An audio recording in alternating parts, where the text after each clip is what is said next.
Hi friends, ഞാനിന്നൊരു ഇഫ്താർ ഡിഷിൻ്റെ recipe ആയിട്ടാണ് വന്നിട്ടുള്ളത്. അതായത് എല്ലാവർക്കും പരിചിതമായ ജീരകക്കഞ്ഞിയും അതിൻ്റെ കൂടെ നമുക്ക് കഴിക്കാൻ പറ്റുന്ന ഒരു സ്ക്യൂവേഡ് പ്രോൺസിൻ്റെ റെസിപ്പി ആയിട്ടാണ് ഞാൻ വന്നിട്ടുള്ളത്. ജീരകക്കഞ്ഞിയിലും അതേപോലെ തന്നെ സ്ക്യൂവേഡ് പ്രോൺസിലും ഞാനിവിടെ അധികം ചേരുവകളൊന്നും ചേർത്തിട്ടില്ല. വളരെ സിമ്പിളായിട്ടാണ് തയ്യാറാക്കിയിട്ടുള്ളത്. ഇഫ്താറിന് നമുക്ക് വളരെ സിമ്പിളായിട്ട് അധികം മസാലകളൊന്നും ഇല്ലാണ്ട് കഴിക്കാൻ വേണ്ടിയിട്ടാണ് ഞാൻ അതേപോലെ ചെയ്തിട്ടുള്ളത്. അപ്പോൾ നമുക്ക് ആദ്യം തന്നെ ജീരകക്കഞ്ഞി എങ്ങനെയാണ് ഉണ്ടാക്കുന്നതെന്ന് നോക്കാം. അപ്പോൾ ഞാനിവിടെ ഒരു 1.5 കപ്പ് അരിയാണ് എടുത്തിട്ടുള്ളത്. വയനാടൻ കൈമയാണ് എടുത്തിട്ടുള്ളത്. നമുക്ക് വയനാടൻ കൈമയോ ജീരകശാലയോ നിങ്ങൾക്ക് ഇഷ്ടമുള്ള ഏത് അരി വേണമെങ്കിലും എടുക്കാം. അപ്പോൾ ആദ്യം തന്നെ ഞാനിവിടെ ഒരു പ്രഷർ കുക്കറിലാണ് ഈ കഞ്ഞി തയ്യാറാക്കുന്നത്. അതിന് വേണ്ടിയിട്ട് ഇപ്പോൾ പ്രഷർ കുക്കറിൽ ഞാനിപ്പോൾ ഇവിടെ 1.5 കപ്പ് അരിക്ക് ഒരു 4 കപ്പ് വെള്ളം ഒഴിച്ചു. കഞ്ഞി ആയതുകൊണ്ട് കുറച്ച് വെള്ളം അധികം ഒഴിച്ചാലും കുഴപ്പമില്ല. ഇപ്പം നമ്മൾ വയനാടൻ കൈമയുടെ ചോറാണ് വെക്കുന്നതെന്ന് വെച്ചാൽ 1.5 കപ്പ് അരിക്ക് 3 കപ്പ് വെള്ളം ഒഴിക്കാൻ പാടുള്ളൂ. അപ്പോൾ ഇതിപ്പോൾ കഞ്ഞി ആയതുകൊണ്ട് 4 കപ്പ് വെള്ളം ഒഴിച്ചിട്ടുണ്ട്. പിന്നെ ഈ വെള്ളത്തിലേക്ക് ഒരു 4 ഏലക്ക, 2 കഷ്ണം പട്ട, പിന്നെ 4-5 ഗ്രാമ്പു ആഡ് ചെയ്ത് കൊടുത്തിട്ടുണ്ട്. പിന്നെ കഞ്ഞി ആയതുകൊണ്ട് ചിലപ്പോൾ ഗ്രാമ്പും ഏലക്കയൊക്കെ ചിലർക്ക് ബുദ്ധിമുട്ടുണ്ടായിരിക്കും. അങ്ങനെയുള്ളവരാണെങ്കിൽ ഇത് പൊടിച്ചിട്ട് ഒരു 1/2 ടീസ്പൂൺ പൊടി ഇട്ട് കൊടുത്താൽ മതി. പിന്നെ ഇതിൽക്കൊരു 1/4 ടീസ്പൂൺ ജീരകം ആഡ് ചെയ്ത് കൊടുത്തിട്ടുണ്ട്. പിന്നെ ഒരു 1/4 ടീസ്പൂൺ മഞ്ഞൾപ്പൊടി. പിന്നെ ഇതിൽക്ക് ഞാനിപ്പോൾ 1 ടീസ്പൂൺ ഉപ്പ് ആഡ് ചെയ്ത് കൊടുത്തിട്ടുണ്ട്. പിന്നീട് ഉപ്പ് കുറവുണ്ടെങ്കിൽ നമുക്ക് പിന്നീട് ആഡ് ചെയ്ത് കൊടുക്കാം. അതിനുശേഷം നമ്മൾ ഈ വെള്ളം ഒന്ന് തിളയ്ക്കാൻ വെച്ചു. തിളച്ച വെള്ളത്തിലേക്ക് നമ്മളിപ്പോൾ അരി കഴുകിയിട്ടു. അതിനുശേഷം നമ്മൾ പ്രഷർ കുക്കർ മൂടി വെച്ചിട്ട് ഒരു വിസിൽ വരുത്താം. ഒരു വിസിലിന് ഇത് നല്ലപോലെ വെന്ത് കിട്ടും വയനാടൻ കൈമ ആയതുകൊണ്ട്. അപ്പോൾ കണ്ട അധികം വെള്ളമൊന്നും ഇല്ലാണ്ട് പക്ഷേ ആവശ്യത്തിനുള്ള ഇതിന് വെന്ത് കിട്ടിയിട്ടുണ്ട്. ഇനി നമുക്ക് ഇതിലേക്ക് തേങ്ങ അടിച്ചു ഒഴിക്കണം. അപ്പം നമുക്ക് കൂടുതൽ വെള്ളം ചേർത്തിട്ട് നമുക്കിത് കഞ്ഞി രൂപത്തിലാക്കിയെടുക്കാം. അപ്പോൾ ഞാനിവിടെ 1 കപ്പ് തേങ്ങയാണ് ചിരകിയത് എടുത്തിട്ടുള്ളത്. ഇതിലേക്ക് 4-5 ചുവന്നുള്ളി, ചെറിയ ഉള്ളി ആഡ് ചെയ്ത് കൊടുക്കുന്നുണ്ട്. അപ്പോൾ അത്രയും തന്നെ ഒരു 4-5 ചെറിയ ഉള്ളി ഞാനിവിടെ വേറെ മാറ്റി വെച്ചിട്ടുണ്ട്. അത് ലാസ്റ്റ് നമുക്കൊന്ന് വറുത്തിട്ട് കൊടുക്കാനാണ് നെയ്യിൽ.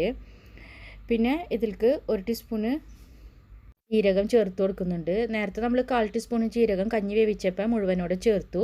ഇനി അടിക്കുമ്പോൾ 1 ടീസ്പൂൺ ജീരകം കൂടി പിന്നെയും ചേർക്കുന്നുണ്ട്. പിന്നെ 1 ടീസ്പൂണ് മല്ലിപ്പൊടി ഇവിടെ ആഡ് ചെയ്ത് കൊടുക്കുന്നുണ്ട്.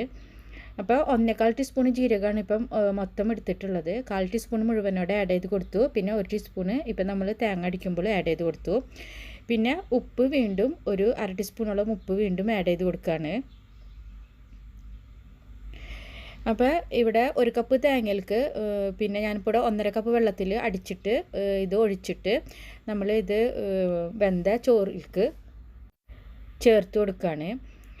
അപ്പോൾ നമ്മളിപ്പോൾ ഇവിടെ 1.5 കപ്പ് വെള്ളത്തിലാണ് തേങ്ങ അടിച്ചിട്ടുള്ളത്. ഇത്രയും അളവ് പോരാ നമുക്കിതൊരു കഞ്ഞിയാക്കി എടുക്കാനായിട്ട്. അപ്പോൾ നമ്മൾ ആ മിക്സിയിൽ തന്നെ കുറച്ചും കൂടി വെള്ളം ഒഴിച്ചിട്ട് നമ്മൾ വീണ്ടും ഇതിലേക്ക് ആഡ് ചെയ്ത് കൊടുക്കുകയാണ്. അപ്പോൾ നമുക്ക് ഒരു മൊത്തം ഒരു 7 കപ്പ് വെള്ളമെങ്കിലും നമുക്ക് ആവശ്യമായിട്ട് വരും. ഞാനിപ്പോൾ ഇവിടെ ഒരു 7 കപ്പ് വെള്ളം എടുത്തിട്ടുണ്ട്.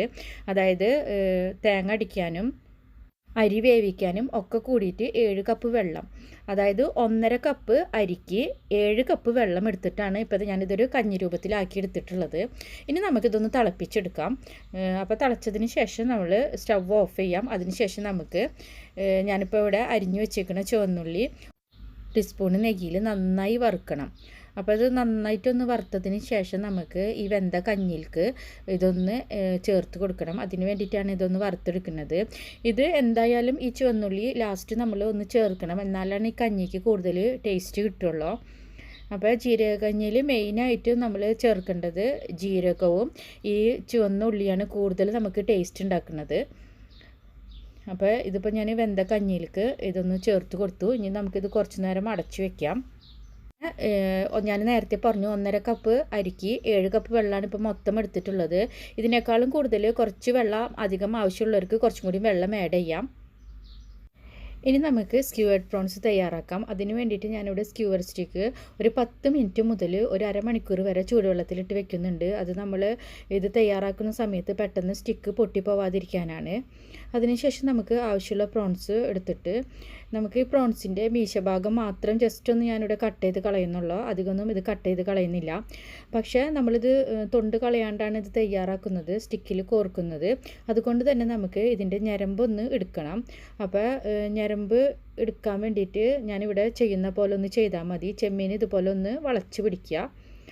അപ്പോൾ നമുക്ക് ഈ തൊണ്ടിൻ്റെ അവിടെ നിന്ന് കുറച്ചൊരു മാംസഭാഗം നമ്മളിപ്പോൾ ഇവിടെ കാണുന്നില്ലേ, അതിൽ നമ്മൾ ഒരു ചെറിയ ബാമ്പു സ്റ്റിക്ക് എടുത്തിട്ട് അതിൻ്റെ അവിടെ ഒന്ന് കുത്തി കൊടുത്തു കഴിഞ്ഞാൽ നമുക്ക് ഈ ഞരമ്പ് അങ്ങനെ തന്നെ ഊരിപ്പോരും. വളരെ ഈസി ആയിട്ട് നമുക്ക് പിന്നെ അത് കൈകൊണ്ട് വലിച്ചെടുക്കാൻ പറ്റും. ഇതേപോലെ ചെയ്ത് കഴിഞ്ഞിട്ടുണ്ടെങ്കിൽ നമുക്ക് ചെമ്മീൻ്റെ ആ ഷെല്ല് കളയുന്നില്ലെങ്കിലും നമുക്ക് ഇതേപോലെ തന്നെ അതിൻ്റെ ഞരമ്പ് വളരെ ഈസി ആയിട്ട് എടുക്കാം. അതിനുശേഷം വാല് ഭാഗത്തുനിന്ന് ഇതേപോലെ തന്നെ നമ്മൾ ഈ സ്റ്റിക്കിൽ ഒന്ന് കോർത്ത് കൊടുക്കുക. ഇതിപ്പോൾ ചെമ്മീനായത് കൊണ്ട് തന്നെ നമുക്കിത് വളരെ പെട്ടെന്ന് തന്നെ നമുക്കിത് കോർത്തെടുക്കാൻ പറ്റും. ഇതേപോലെ നമുക്ക് എല്ലാ ചെമ്മീനും ഇതേപോലെ ചെയ്ത് എടുക്കാം. അപ്പോൾ ഇത് വളരെ ഈസിയാണ്, നമ്മൾ വിചാരിക്കുന്ന അത്ര ബുദ്ധിമുട്ടൊന്നുമില്ല. വളരെ ഈസി ആയിട്ട് നമുക്ക് ഇതേപോലെ ചെമ്മീൻ ഓരോന്ന് ചെയ്തെടുക്കാൻ പറ്റും. അതിനുശേഷം നമുക്ക് ഇതിലേക്ക് വേണ്ട മസാലകളൊക്കെ തേച്ച് കൊടുക്കാം. അപ്പോൾ ഞാനിവിടെ അധികം മസാലകളൊന്നും എടുത്തിട്ടില്ല. നേരത്തെ പറയുന്നത് പോലെ തന്നെ ഇതൊരു പാൻ ഗ്രില്ലിലാണ് ചെയ്യുന്നത്, അധികം മസാലകൾ ഇട്ട് ചെയ്യുന്നില്ല. അപ്പോൾ അതിന് വേണ്ടിയിട്ട് ഇവിടെ ഒരു 3 ടീസ്പൂണ് ചില്ലി ഫ്ലേക്സ് എടുത്തിട്ടുണ്ട്. ഇതിലേക്ക് ഒരു ഫുൾ ലെമൺ, ഇതൊരു കുറച്ച് വലിയ ലെമൺ ആയതുകൊണ്ട് ഇത് ഞാനിപ്പോൾ ഇവിടെ ഒരെണ്ണം എടുത്തിട്ടുള്ളൂ. ചെറിയ ലെമണൊക്കെ ആണെങ്കിൽ 2 ലെമണിൻ്റെ ജ്യൂസ് ഇതിലേക്ക് ആഡ് ചെയ്ത് കൊടുക്കാം. വലിയ ലെമൺ ആണെങ്കിൽ 1 ലെമൺ ജ്യൂസ് ഇതിലേക്ക് ആഡ് ചെയ്ത് കൊടുക്കാം. പിന്നെ ഈ ലെമൺ ജ്യൂസിന് പകരം തൈര് വേണ്ടവർക്ക് തൈര് ഒഴിച്ചു കൊടുക്കാം. അപ്പോൾ നമുക്ക് ഈ ലെമൺ ജ്യൂസ് ഒഴിവാക്കാം.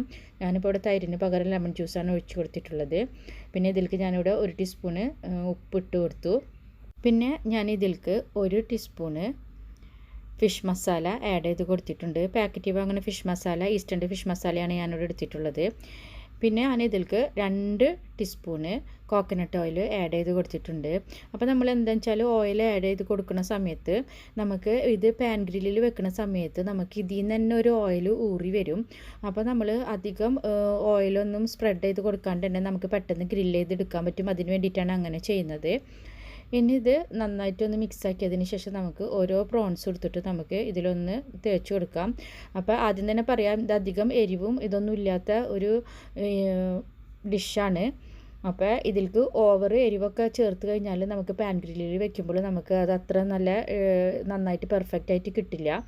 അപ്പോൾ ഇത് കുറച്ചൊന്ന് മസാലകളൊന്നും അധികം ഇഷ്ടമില്ലാത്തവർക്ക് മാത്രമാണ് ചിലപ്പോൾ ഇത് ഇഷ്ടപ്പെടുള്ളൂ.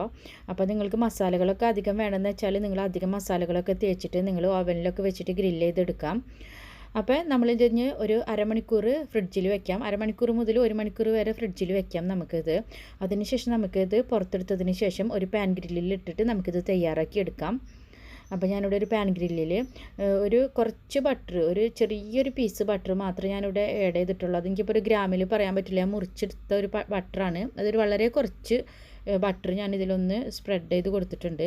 ഇനി നമുക്ക് ഓരോരോ ചെമ്മീൻ ഇതിലേക്ക് വെക്കാം. അപ്പോൾ നേരത്തെ പറഞ്ഞതുപോലെ ഇതിൽ കോക്കനട്ട് ഓയിൽ ആഡ് ചെയ്തതുകൊണ്ട് നമുക്ക് പിന്നെ കുറേ ഓയിലൊന്നും ഇതിൽ ചേർത്ത് കൊടുക്കേണ്ട കാര്യമില്ല ഈ ഗ്രില്ലിൽ. അപ്പോൾ ഒരു ബട്ടറിൻ്റെ ടേസ്റ്റും ഉണ്ടാവും. നമുക്ക് ഒരു ചെറിയൊരു ഓയിലായിട്ട് നമുക്ക് ഇതിൽ ഊറി വരികയും ചെയ്യും. ഇനി നമുക്ക് ഇത് ഗ്രില്ല് ചെയ്തെടുക്കാം. വളരെ പെട്ടെന്ന് തന്നെ ഇത് തയ്യാറായി കിട്ടും. ഒരു 3-4 മിനിറ്റ് ഓരോ സൈഡും മറിച്ചിട്ട് കൊടുത്താൽ മതി ഒരു മീഡിയം ഫ്ലെയിമിൽ.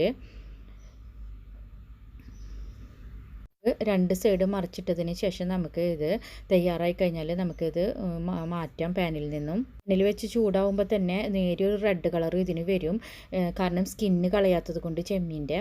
അപ്പോൾ എല്ലാവരും ട്രൈ ചെയ്യണം. എല്ലാവർക്കും ഒരിക്കൽ കൂടി താങ്ക്സ്.